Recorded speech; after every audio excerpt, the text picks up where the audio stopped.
बिस्मिल्लाहिर्रहमानिर्रहीम। आज हम सेकेंड ईयर मैथमेटिक्स 4 के पी के बोर्ड के लिए एक्सरसाइज 2.4 का पार्ट नंबर 3 करते हैं। इसमें हम क्वेश्चन नंबर 5 एंड 6 सॉल्व करेंगे। इससे पहले पार्ट 1 में जो लेक्चर नंबर 11 था उसमें हमने लिमिट्स कंटिन्यूटी के डिफिनीशंस को समझा और फिर एग्जाम्पल सॉल्व किए। लेक्चर 12 एक्सरसाइज 2.4 पार्ट 2 उसमें हमने क्वेश्चन 1 से लेकर क्वेश्चन 4 तक सॉल्व किए और अब ये हमारा पार्ट 3 है, एक्सरसाइज 2.4 पार्ट 3 लेक्चर नंबर 13। इसमें हम क्वेश्चन नंबर 5 एंड 6 सॉल्व करेंगे। अब हम क्वेश्चन 5 स्टार्ट करते हैं। इसके 2 पार्ट्स हैं। Graph and locate all the points of discontinuity of the following piecewise functions. ये फंक्शंस हैं, इसके 2 पार्ट्स है। ये इसका फर्स्ट पार्ट है।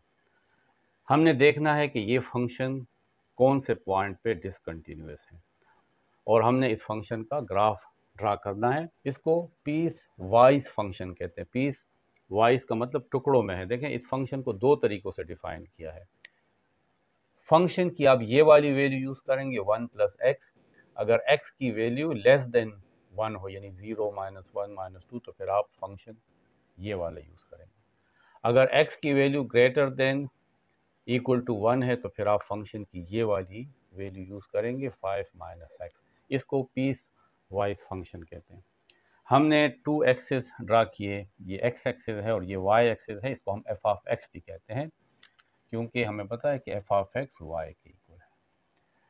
0, 1, 2, 3, 4, 5 हमने x एक्सिस पे लिखे। -1, -2, -3, -4, -5, -6 ये हमने लेफ्ट साइड पे लिखे। x की माइनस वैल्यू लेफ्ट साइड पे।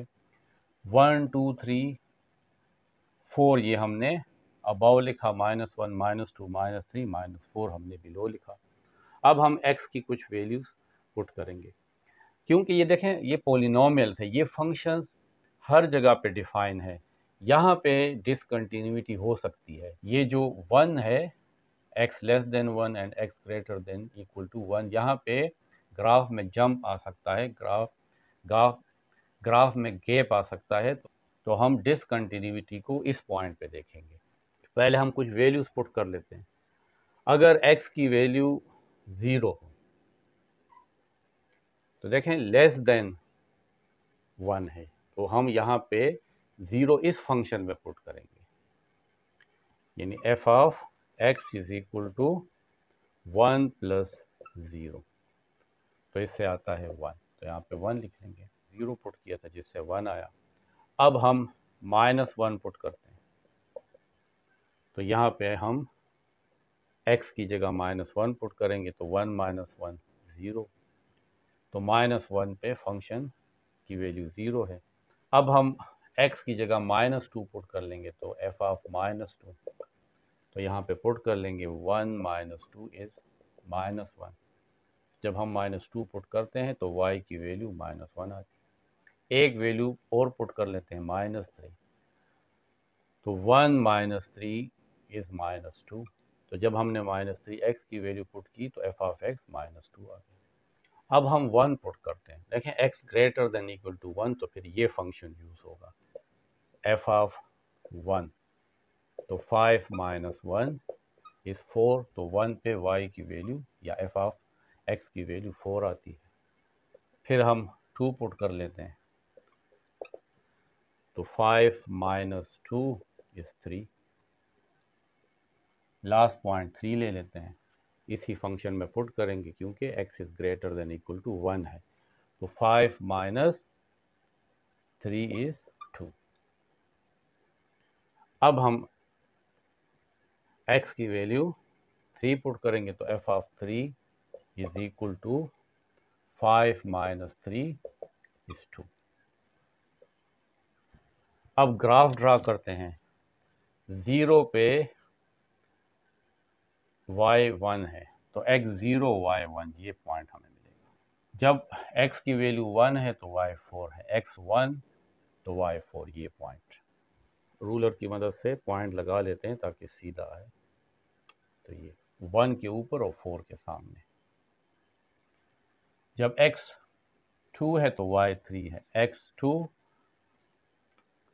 और y 3, ये x3 तो y2, x3 y2, ये 3 और ये सामने 2, ये पॉइंट। इन तीनों लाइंस को इस तरीके से मिला लेते हैं। अगर हम और वैल्यूज पुट करेंगे 4, 5, 6 तो ये ग्राफ इस तरह नीचे की तरफ आएगा।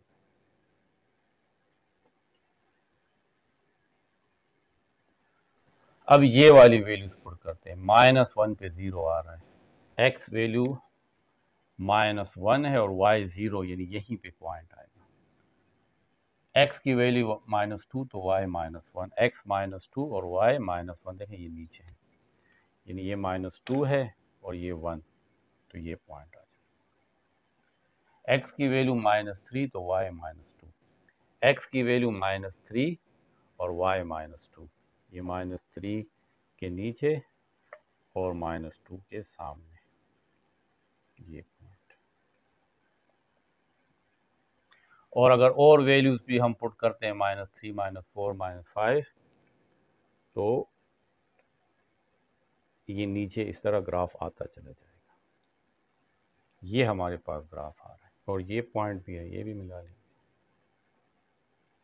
तो अगर आप इस ग्राफ को देखें तो इसमें ये गैप है, इसका मतलब है कि ये ग्राफ डिसकंटिन्यूस है। तो वो कौन सा पॉइंट है जो डिसकंटिन्यूस है? तो मैंने आपसे कहा कि ये जो 1 है, यहाँ पे ये पीस वाइज फंक्शन है, तो ये जो 1 रिपीट हो रहा है, यहाँ पे इसके डिसकंटिन्यूस होने का खतरा है। तो अब हम देखते हैं कि 1 के ऊपर ये फंक्शन डिसकंटिन्यूस है। तो पहले तो हम इसमें डायरेक्ट 1 पुट करते हैं, एफ ऑफ 1।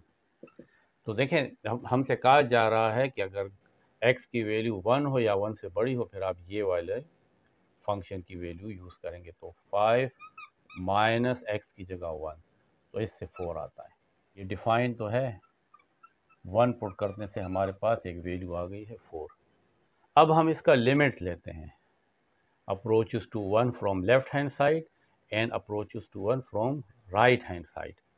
तो देखें, limit x approaches to 1 from left hand side, f of x, यानी जब हम 1 की तरफ लेफ्ट हैंड साइड से अप्रोच कर रहे हैं, लेफ्ट हैंड साइड से, यानी यहाँ से 1 की तरफ जा रहे हैं, तो इस साइड पे जो वैल्यूज है वो 1 से छोटी वैल्यूज हैं। इस साइड पे, राइट हैंड साइड पे जो वैल्यूज है वो 1 से बड़ी वैल्यूज हैं। तो जब हम लेफ्ट हैंड साइड से 1 की तरफ अप्रोच कर रहे हैं, तो हम वो वाला फंक्शन लेंगे जिसमें x की वैल्यू लेस देन 1 है, ये वाला फंक्शन लेंगे। तो limit x approaches to 1 from left hand side 1 plus x, तो इसमें हम वैल्यू पुट कर लेते हैं, x की जगह हम 1 पुट करेंगे, 1 प्लस 1, तो इससे तो 2 आता है। जब लेफ्ट हैंड साइड से हम 1 की तरफ अप्रोच कर रहे हैं, तो फंक्शन किस तरफ जा रहा है, उसका लिमिट किस तरफ है, 2 की तरफ अप्रोच कर रहा है। अब हम राइट हैंड साइड लिमिट लेते हैं, limit x approaches to 1 from right hand side, f of x is equal to limit x approaches to 1 from right hand side, यानी 1 से बड़ी वैल्यू। तो 1 से बड़ी वैल्यू के लिए x की अगर 1 से बड़ी वैल्यू है, तो फिर आप ये वाला फंक्शन यूज करेंगे, 5 माइनस एक्स। तो अब हम x में 1 पुट करेंगे, 5 माइनस 1, तो इससे 4 आता है। तो इसका मतलब ये हुआ, therefore limit x approaches to 1 from left side is not equal to limit x approaches to 1 from right hand side। दोनों से अलग अलग वैल्यू आ रही है, एक से 2 आ रहा है, दूसरे से 4 आ रहा है। इसका मतलब है कि इस फंक्शन का लिमिट 1 पे नहीं है। Therefore limit x approaches to 1, अब 1 लिखेंगे, लेफ्ट हैंड लिमिट और राइट हैंड लिमिट को हटा दें, f of x does not exist, इसका लिमिट एग्जिस्ट नहीं करता। Hence function is not continuous at x is equal to 1। तो ये फंक्शन पॉइंट 1 पे कंटिन्यूस नहीं है। देखिए पॉइंट 1 पे इसमें गैप आ गया है। अब हमारे पास पार्ट बी में एक फंक्शन है, ये भी पीस वाइज फंक्शन है। अगर x की वैल्यू लेस देन 0 है तो आप ये वाली वैल्यू यूज़ करेंगे। अगर x इज इक्वल टू 0 है तो वो 1 के इक्वल होगा। अगर x की वैल्यू ग्रेटर देन 0 है यानी पॉजिटिव तो फिर आप ये वाली फंक्शन की वैल्यू यूज़ करेंगे। तो ये हमारे पास वही टेबल बना हुआ है। पहले हम 0 पुट करते हैं। देखें x अगर 0 हो तो y 1 है, यानी f ऑफ x 1 है। तो f ऑफ 0 अगर हम पुट करेंगे तो इससे क्या आएगा, 1 आएगा। तो 0 पे 1 है। जब हम 1 पुट करते हैं तो देखें ग्रेटर देन 0 है यानी पॉजिटिव है। तो 1 पुट करने से f ऑफ 1 पुट करने से x की वैल्यू 1 पुट करोगे तो यहाँ पे भी x है तो 1 आएगा। जब आप f की 2 वैल्यू पुट करेंगे तो क्योंकि f of x is equal to 2 है तो जब यहाँ पे 2 पुट करेंगे तो यहाँ पे भी 2 आएगा। जब x की वैल्यू 3 पुट करेंगे तो फिर आपके पास यहाँ पे भी 3 आएगा क्योंकि f of x is equal to x। अब हम नेगेटिव वैल्यू पुट करते हैं। जब -1 पुट करते हैं f ऑफ -1 तो देखें यहाँ पे ऑलरेडी एक माइनस है और -1 ये हो जाएगा तो ये +1 है। जब x की वैल्यू -2 पुट करते हैं तो माइनस तो है और एक माइनस ये है तो +2। जब x की वैल्यू -3 पुट करते हैं, तमाम नेगेटिव वैल्यू के लिए हम इस फंक्शन का ये वाला पार्ट यूज़ करेंगे क्योंकि लिखा हुआ है x लेस देन 0 यानी नेगेटिव वैल्यू। f ऑफ -3 तो आ जाएगा minus into -3 is equal to 3। x0 तो y1, x0 y1 ये आ जाएगा। x1 y1, x1 y1 तो ये पॉइंट ये वाला 1 के ऊपर और 1 के सामने। x2 y2 देखें x2 और y2 ये x2 और y2 ये वाला point. x3 y3, x3 y3 ये ठीक है। ये 3 के देखें सामने है ये पॉइंट। इनको हम ज्वाइन कर लेंगे।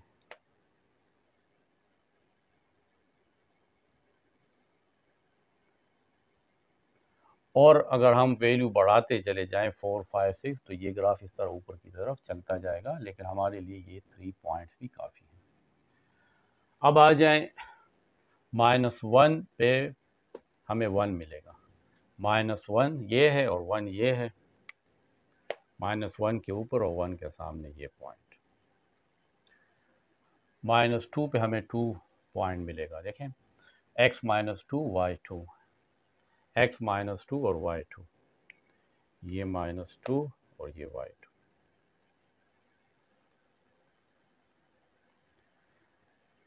x -3 y3, x -3 और y3 ये -3 के ऊपर और 3 के सामने।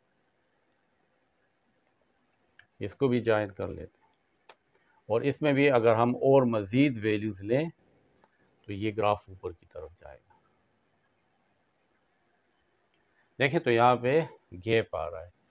तो ये गैप डिसकंटिन्यूटी को शो करता है कि ये फंक्शन डिसकंटिन्यूस है। लेकिन वो पॉइंट क्योंकि ये तो सारे हमारे पास पॉलिनोमियल है, ये जो 0 है इस पे ये डिसकंटिन्यू है। ये 0 बार बार आ रहा है। अब देखते हैं हम इसको डिफाइन करते हैं और इसका लेफ्ट हैंड लिमिट और राइट हैंड लिमिट लेते हैं और देखते हैं कि ये डिसकंटिन्यू है। पहले हम इस फंक्शन में डायरेक्ट 0 पुट करते हैं f ऑफ 0। देखें जब x की वैल्यू 0 हो तो ये फंक्शन 1 है। f ऑफ 0 पे ये 1 है तो ये डिफाइन तो हो गया।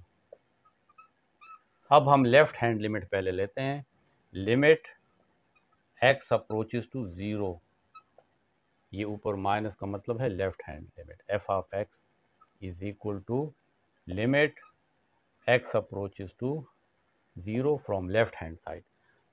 जब हम लेफ्ट से 0 की तरफ अप्रोच कर रहे हैं तो ये नेगेटिव वैल्यू है, देखें यहाँ पे तमाम वैल्यूज़ नेगेटिव हैं, तो फिर हमें ये वाला फंक्शन लेना पड़ेगा माइनस एक्स। अब हम x की जगह 0 पुट कर लेते हैं तो माइनस और यहाँ पे 0, तो इससे आता है 0। Right hand limit, limit x approaches to 0 from right hand side. अब हम 0 की तरफ आ रहे हैं लेकिन इस राइट साइड से, तो f of x limit x approaches to 0 from right hand side. तो फिर क्योंकि यहाँ पे जो वैल्यूज़ हैं वो ग्रेटर देन 0 है, जब हम इस साइड से 0 की तरफ आ रहे हैं तो x ग्रेटर देन 0, तो फिर हमें ये x लेना पड़ेगा। अब इसमें हम 0 पुट कर लेते हैं तो लेफ्ट हैंड से 0 आ रहा है, इसका मतलब है कि left hand limit, limit x approaches to 0 from left f of x is equal to limit x approaches to 0 from right hand side. दोनों इक्वल हैं, और किसके इक्वल हैं? 0 के। तो हम कहेंगे कि limit exist, limit x approaches to 0। अब लेफ्ट और राइट ना लिखेंगे, यानी हम कहेंगे कि x अप्रोचेस टू 0, तो f ऑफ x किस तरफ जा रहा है? 0 की तरफ। लिमिट एग्जिस्ट, लिमिट एग्जिस्ट भी कर रहा है और ये फंक्शन डिफाइंड भी है, लेकिन एक मसला है कि जो डिफाइन है वो 1 है और जो लिमिट एग्जिस्ट करता है वो 0 है। तो थर्ड जो कंडीशन है वो ट्रू नहीं है। पहली कंडीशन भी ट्रू है कि डिफाइन है, 0 पे हमें एक पॉइंट मिल रहा है, 1 मिल रहा है, तो ये फंक्शन डिफाइन है। लिमिट भी हमें मिल गया है, इसका लिमिट है x अप्रोचेस टू 0, तो इससे 0 आ रहा है y की वैल्यू, लिमिट एग्जिस्ट भी कर रहा है। लास्ट हमारे पास जो f ऑफ 0 है वो इक्वल नहीं है इस लिमिट के, क्योंकि इससे तो 1 आ रहा है और इससे 0 आ रहा है। Not equal to limit x approaches to 0 f of x। तो हम कहेंगे कि hence f of x function is not continuous at x is equal to 0। तो ये फंक्शन 0 पे कंटिन्यू नहीं है, फिर बाकी ये कंटिन्यूस फंक्शन।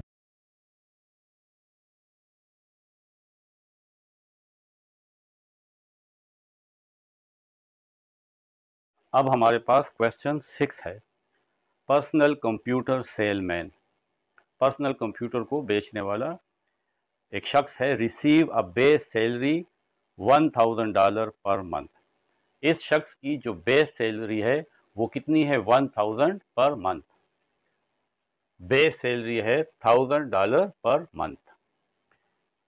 आगे क्या है? And a commission of 5% for all sales और 10,000 ड्यूरिंग द मंथ।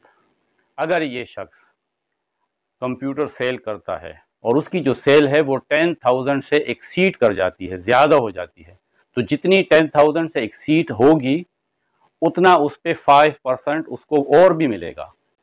यानी अगर उसने $12,000 की सेल की तो 10,000, तो 12,000 में से 10,000 माइनस करेंगे $2,000।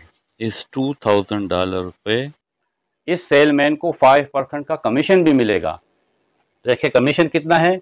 5% ऑफ सेल्स अबाव 10,000। 5% का मतलब होता है, अगर आप 5 डिवाइडेड बाय 1000 करें तो 0.05 आता है। If the monthly sales are 20,000 और मोर, और अगर उसकी सेल 20,000 हो जाए या 20,000 से ज्यादा हो जाए, the cell person is given an additional $500 bonus. और इसके साथ साथ अगर उसकी सेल $20,000 या उससे ज़्यादा हो जाए तो उसको $500 का बोनस भी मिलेगा, यानी इजाफी रकम भी मिलेगी। तो बोनस कितना मिलेगा? $500 if monthly sales greater than equal to 20,000। ये हमारे पास गिवन डेटा है, हमें 4 पार्ट्स गिवन है।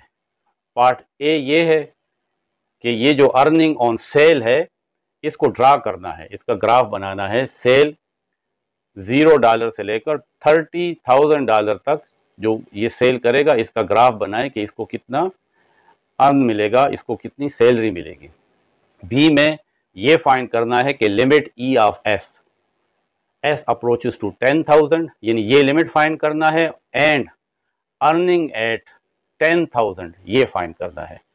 फंक्शन की वैल्यू 10,000 पे फाइंड करनी है और फंक्शन का लिमिट x अप्रोचेस टू 10,000 पे फाइंड करना है।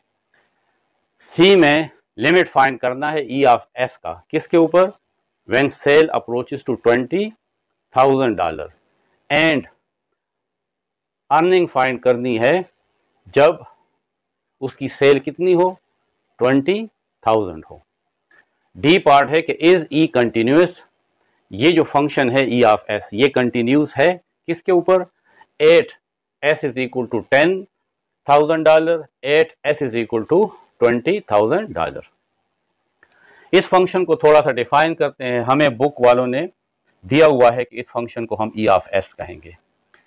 E of S earning on sale $1,000 होगी अगर उसकी सेल 0 और 10,000 के दरमियान हो, यानी 0 से लेकर 10,000 तक हो तो उसको कितनी सैलरी मिलेगी, $1,000। अगर उसकी सेल 10,000 से अबव हो जाए और 20,000 से लेस हो, इसके दरमियान हो, तो फिर उसको 10,000 से अबव जो सेल होगा उस पे 5% मिलेगा। तो ये जो 5% है इसको आप 0.05 भी कह सकते हैं। ये 5% है, 5% का मतलब होता है 5/100, 5 को 100 पे डिवाइड करते हैं तो 0.05 आता है। 0.05 उसको किस पे मिलेगा, उस सेल पे जो 10,000 से ज्यादा हो। अगर उसने सेल की है $12,000 की, तो 10,000 से अबव कितनी है, तो देखिए सेल यहाँ पे पुट करेंगे, यहाँ पे आप पुट करेंगे 12,000 और 12,000 में से 10,000 माइनस करेंगे तो उसके पास आता है $2,000।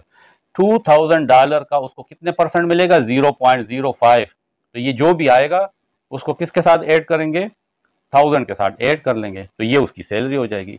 अगर उसने $15,000 की सेल की है तो क्योंकि अबाउ 10,000, तो अबाउ 10,000 का मतलब है कि 15,000 में से ये 10,000 आप माइनस करेंगे तो $5,000 आता है।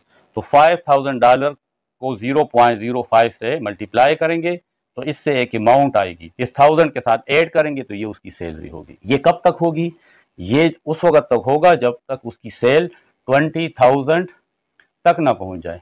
जो ही उसकी सेल 20,000 हो जाए या 20,000 से अबव हो जाए तो उसको 500 का बोनस भी मिलेगा।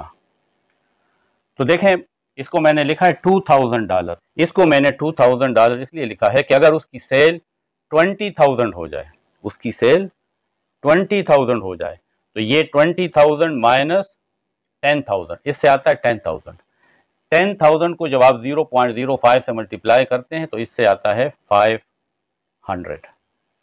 अगर यहाँ पे आप क्या लिखें, 20,000 लिख लें, 20,000 में से ये 10,000 माइनस करें तो कितना आता है 10,000। कैलकुलेटर से 10,000 को 0.05 से मल्टीप्लाई करें तो इससे आता है 500। इसका मतलब है कि जो ही उसकी सेल 20,000 हो जाती है तो $1,000 उसको ये मिलेंगे और ये $500 हो जाएंगे, क्योंकि इससे $500 आता है अगर यहाँ पे 20,000 लिखें। फिर उसको 500 का बोनस भी मिलेगा क्योंकि उसकी सेल जो है वो 20,000 पे पहुंच गई है। तो फिर उसको कितने मिलेंगे, उसको मिलेंगे $2,000। $1,000 ये हो गए, $500 ये हो गए और $500 बोनस हो गया। तो ये आपको $2,000 मिलेंगे। तो ये $2,000 उस सेल पर्सन को मिलेंगे जब उसकी सेल $20,000 हो जाए या 20,000 से अबव हो जाए, तो फिर उसको यही मिलेगा। अगर $30,000 हो जाए तब भी उसकी सैलरी $2,000 होगी। तो पहले हमें कहा गया है कि ये जो अर्निंग ऑन सेल है इसका ग्राफ बनाएं, सेल 0 से लेकर 30,000 तक है। तो ये हमारे पास एक्स एक्सिस है, एक्स एक्सिस पे मैंने उसकी सेल लिखी है और वाई एक्सिस पे उसकी अर्निंग है। ये ई ऑफ एस अर्निंग का फंक्शन है, और ये एस जो है ये इंडिपेंडेंट वेरिएबल है, ये सेल है। 0 $10,000 सेल, $20,000 सेल एंड $30,000 सेल। ऊपर अर्निंग कितनी है, $1,000, $2,000 एंड $3,000। जब तक उसकी सेल $10,000 तक है तो उसको क्या मिलेगा, उसको $1,000 मिलेगा जब तक उसकी सेल 10,000 तक है। तो देखें ये ग्राफ इस तरह पैरेलल आएगा, क्योंकि $10,000 तक उसकी सैलरी कितनी है, $1,000 है। तो ये पॉइंट क्या है, $10,000 पे उसको कितना मिलेगा, $1,000 मिलेगा। ये एक पॉइंट आ गया। अगर उसकी सेल $9,000 हो तब भी उसकी सैलरी $1,000 होगी। अगर उसकी सेल $5,000 है तब भी उसकी सैलरी $1,000 होगी। यानी जब तक उसकी सेल 10,000 तक है तो उसको कितनी बेसिक सैलरी मिलेगी, $1,000। जब उसकी सेल 10,000 से बढ़ती है 20,000 तक, उसकी सैलरी है वो भी बढ़ेगी। यानी अब यहाँ पे देखें, अब उसकी सेल बढ़ रही है, 10,000 से जब बढ़ने लगती है तो उसकी जो इनकम होगी वो भी बढ़ेगी। तो इस तरह देखिए स्लोप आएगा, इस साइड पे सेल बढ़ रही है और इस तरह ऊपर की तरफ अर्निंग हो रही है।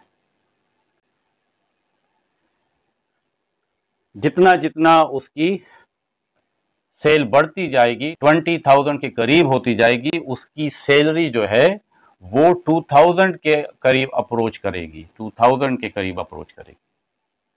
लेकिन जो ही उसका सेल जो है वो 20,000 पे आ जाता है तो उसकी जो सैलरी है वो फौरन 2,000 हो जाती है।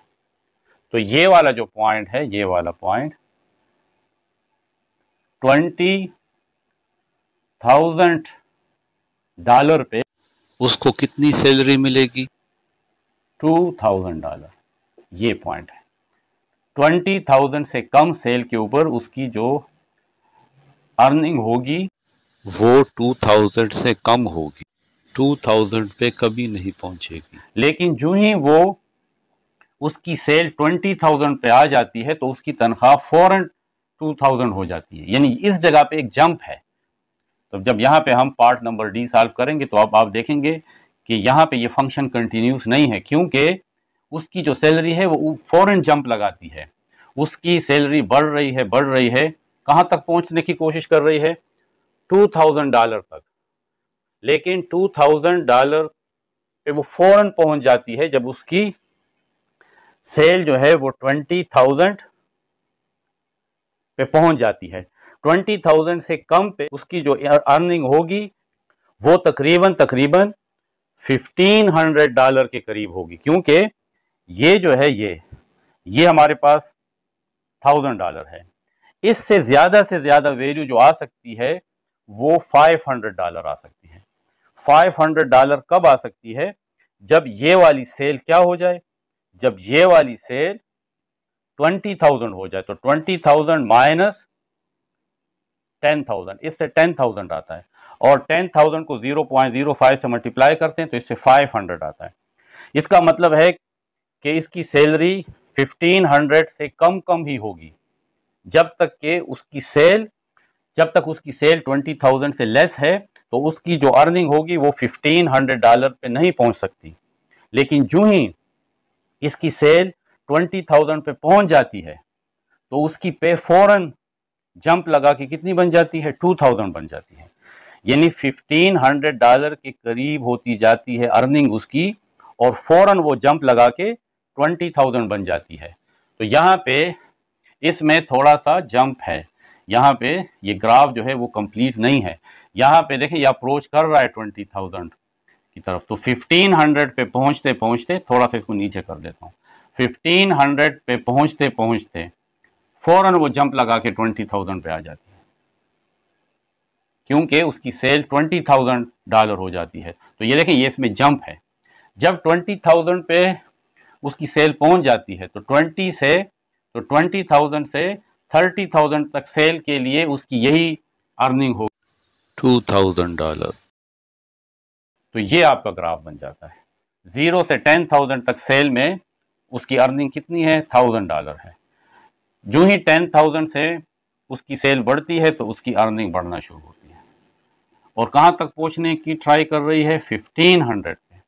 लेकिन 1500 के पहुँचने से पहले जो ही उसकी सेल 20,000 हो जाती है तो फौरन जंप लगा के उसकी सैलरी 2,000 बन जाती है। $20,000 पे 2,000 और फिर यही उसकी अर्निंग होगी, चाहे वो और जितना भी ज़्यादा सेल करेगा। तो ये ग्राफ है, इस जगह पे ये फंक्शन डिसकंटिन्यूस है। अब हमने पार्ट बी फाइंड करना है, लिमिट एस अप्रोचेस टू 10,000, तो ई ऑफ एस क्या होगा, और ई ऑफ 10,000 फाइंड करना है। तो पहले हम लेफ्ट हैंड लिमिट लेते हैं और फिर राइट हैंड लिमिट। तो लिमिट एस अप्रोचेस टू 10,000 और इसके ऊपर माइनस लगा लेते हैं, यानी हम लेफ्ट हैंड लिमिट ले रहे हैं किसका, ई ऑफ एस का। तो left hand limit S approaches to 10,000 minus, तो ये जो ऊपर माइनस होता है इसका मतलब है लेफ्ट हैंड लिमिट, यानी हम 10,000 की तरफ अप्रोच कर रहे हैं, किस तरफ, लेफ्ट हैंड साइड से।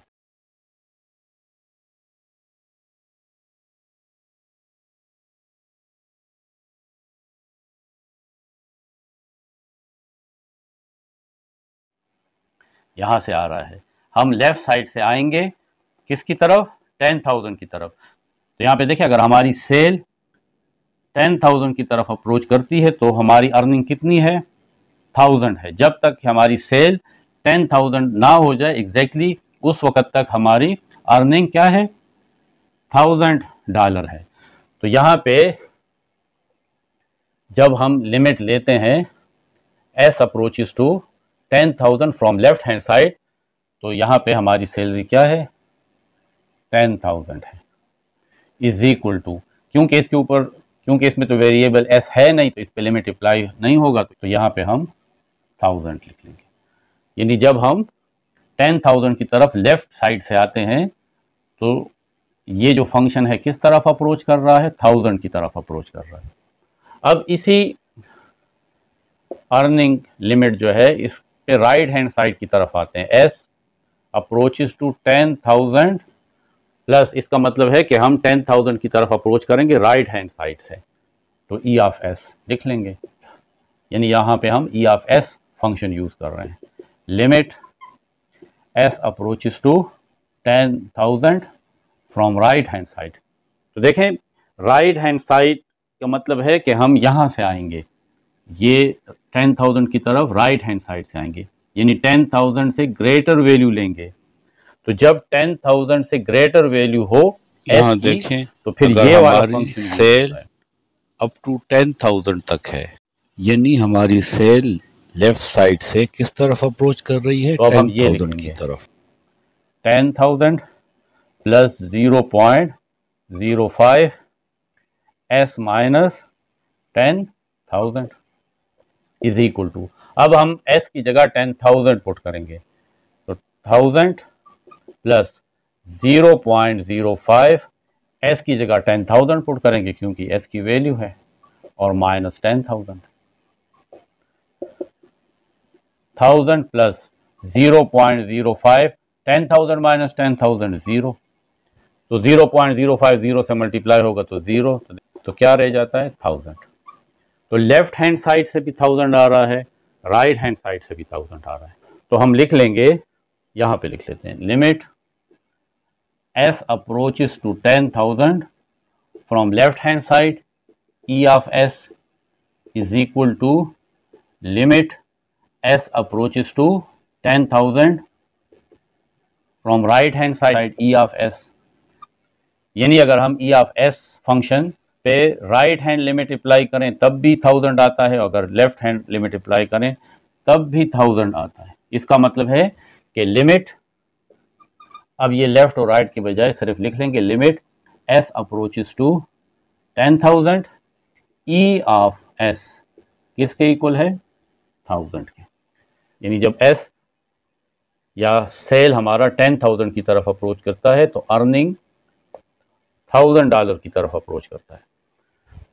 इसका दूसरा पार्ट है ई ऑफ अगर एस की वैल्यू 10,000 यानी अब आप इस तो फंक्शन में डायरेक्ट फंक्शन की ये वाली वैल्यू यूज होगी। तो ई ऑफ 10,000 इसका अगला पार्ट है ई ऑफ 10,000। तो यहां पे देखें ई ऑफ एस फिर कितना आता है $1000। तो ई ऑफ 10,000 भी आता है 1000 और शायद और अगर आप इसके साथ यहाँ पे डॉलर लिखते हैं लिख लें, फिर हर एक के साथ आप लिखेंगे तो ये आपका सेकंड पार्ट हो जाता है।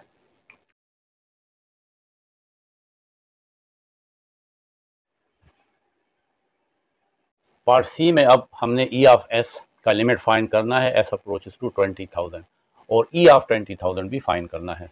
तो पहले हम लेफ्ट हैंड लिमिट लेते हैं, इसका limit S approaches to 20,000 from left hand side. तो e of S is equal to limit S approaches to 20,000 from left hand side, यानी 20,000 से अगर एस की वैल्यू कम हो, ठीक है, तो 20,000 से कम हो और 10,000 से ज़्यादा हो तो फंक्शन की ये वाली वैल्यू यूज़ करेंगे। ये है 10,000 plus 0.05 into S minus 10,000 is equal to limit put करते हैं 1000, इसमें तो लिमिट अप्लाई नहीं हो सकता, प्लस 0.05 इंटू एस की जगह 20,000। ठीक है, ये माइनस पुट नहीं करना, माइनस का मतलब तो सिर्फ है कि लेस देन 20,000 अगर सेल हो तो कौन सा लिमिट यूज करेंगे, तो ये वाला है माइनस 10,000 प्लस 0.05, 20,000 से 10,000 माइनस करेंगे तो ये आता है 10,000 प्लस 0.05 वैल्यू 0 से 10,000 तक है तो इससे आता है 1500। और अगर आप डॉलर का सिंबल लगाते हैं तो लगा लें, सब में फिर आप इस तरह लगा सकते हैं। अब right hand limit S approaches to 20,000 from right hand side, E of S is equal to limit S approaches to 20,000 plus, यानी जब सेल 20,000 से अबव हो तो S greater than equal to 20,000, तो फिर ये वाला वैल्यू यूज होगी। तो ये तो हमारे पास 2,000 है, तो इसमें तो एस पुट कर नहीं सकते क्योंकि वेरिएबल है नहीं, बस यही आ जाएगा, इसके साथ डॉलर भी लिखने 2,000। लेफ्ट हैंड लिमिट से $1,500 आ रहा है, राइट हैंड लिमिट से $2,000 आ रहा है। इसका मतलब है कि left hand limit S approaches to 20,000 from left hand side E of S is not equal to limit S approaches to 20,000 from right hand side, तो फिर इसका लिमिट एग्जिस्ट नहीं करता। Therefore limit S approaches to 20,000 E of S does not exist।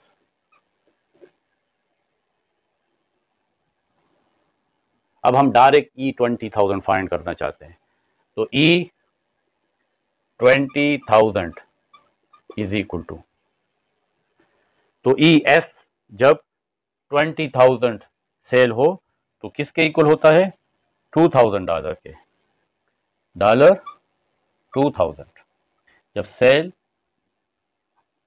Greater than equal to 20,000 हो, तो E of 20,000 हमारे पास $2,000 आता है।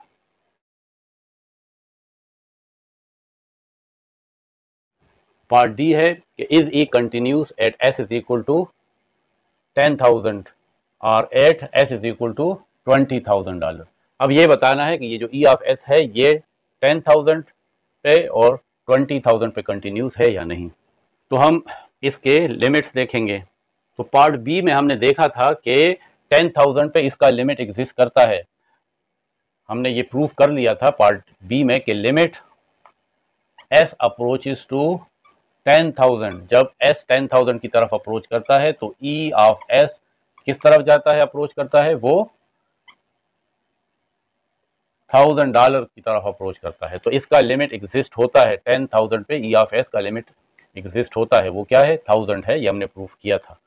इसके साथ ये भी प्रूफ किया था हमने, डायरेक्ट इसमें वैल्यू पुट की थी ई ऑफ 10,000। तो ई ऑफ 10,000 पे हमारे पास आंसर आया था, यहां पे भी लिखा E of S is equal to 1000 जब एस की वैल्यू 0 से लेकर 10,000 तक हो। तो ये भी हमारे पास पार्ट बी में आया था, इससे क्या आया था, इससे $1,000 आया था। तो लिमिट एग्जिस्ट करता है और ई ऑफ 10,000 डिफाइंड भी है और दोनों आपस में इक्वल भी है, यानी limit S approaches to 10,000 E of S is equal to E of 10,000। ये दोनों आपस में इक्वल है और किसके इक्वल है, $1,000 के हैं। इसका मतलब है कि function E of S is continuous at s is equal to 10,000। अब देखते हैं 20,000 पे ये कंटिन्यूस है या नहीं। At s is equal to 20,000 पे देखते हैं। अब तो हमने देखा था पार्ट सी में कि limit s approaches to 20,000 e of s does not exist, क्योंकि लेफ्ट हैंड लिमिट एक वैल्यू आई थी और राइट हैंड लिमिट दूसरी वैल्यू आई थी। क्योंकि left hand limit is not equal to right hand limit, ये हमने प्रूफ किया था पार्ट सी में। इस वजह से हम सिर्फ अब उसका रेफरेंस देंगे, उसको दोबारा प्रूफ नहीं करेंगे क्योंकि ये तो एक ही क्वेश्चन है। और जब डायरेक्ट उसकी वैल्यू पुट की थी ई 20,000, तो ई 20,000 पे हमारे पास ई ऑफ एस की वैल्यू कितनी थी, 2,000। लेकिन लेफ्ट हैंड लिमिट से हमारे पास 1500 आया था और राइट हैंड लिमिट से हमारे पास $2,000 आया था, इसलिए लेफ्ट हैंड लिमिट और राइट हैंड लिमिट आपस में इक्वल नहीं है, तो लिमिट एग्जिस्ट नहीं करता है। लेकिन 20,000 पे इसकी वैल्यू मौजूद है, लेकिन क्योंकि एक कंडीशन सेटिस्फाई नहीं है, इसका मतलब है कि ये जो फंक्शन है ई ऑफ एस ये 20,000 पे कंटिन्यूस नहीं है। सिंस यानी limit S approaches to 20,000 e of s is not equal to e of 20,000। Limit से अलग वैल्यू आ रही है और e of 20,000 से अलग आ रही है। Therefore e of s is discontinuous at s is equal to 20,000।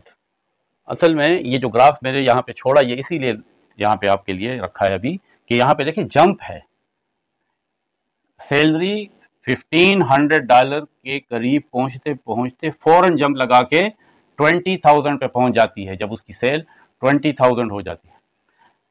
तो यहाँ पे आप देखें ग्राफ में जंप है, यहाँ पे सैलरी $1,500 के करीब पहुंचते पहुंचते फौरन $2,000 पे आ जाती है जब सेल उसकी $20,000 पहुंच जाती है।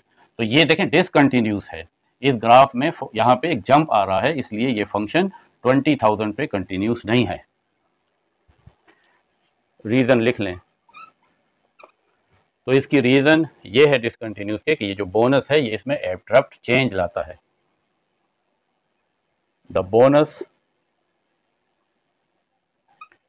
सडनली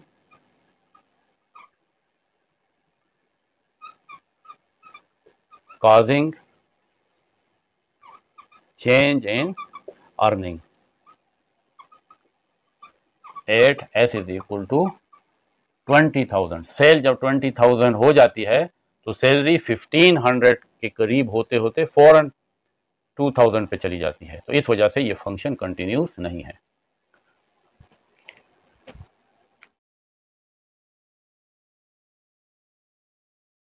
तो ये हमारा लेक्चर नंबर 13 था जिसमें हमने क्वेश्चन 5 और 6 किए। इसके बाद हम रिव्यू एक्सरसाइज करेंगे और फिर अगला चैप्टर स्टार्ट करेंगे।